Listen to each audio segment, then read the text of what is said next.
Soft drinks. Mukhang malaya ata iniisip mo ah. Minsan kita Hindi ko siya maintindihan.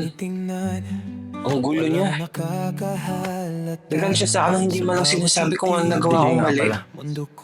Tapos, nakikita ko iba na pala tropa niya. Ano ako? Option lang? Ganun na siguro ang tadhana ako. Alam kong sa bandang huli, ako din yung sasaktan. Eh kung i-drawing mo kaya ako? Straight ka ba talaga, pre? Anong tanong yan? Medyo nakakagago. Ba't parang concern ka kay Vince? Normal lang yan, kaibigan ko yan eh. Concern lang ako sa kaibigan ko. Kaibigan? Pero ba't pakiramdam ko? Iba, tumigil ka na ha? Nakakahiya. Para akong timang.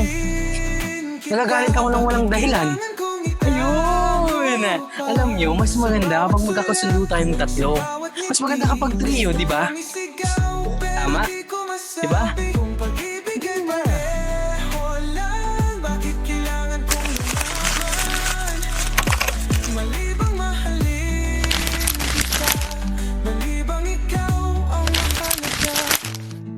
Kapag kasama kita, mundo ko'y kumpleto na. Pero natatakot ako.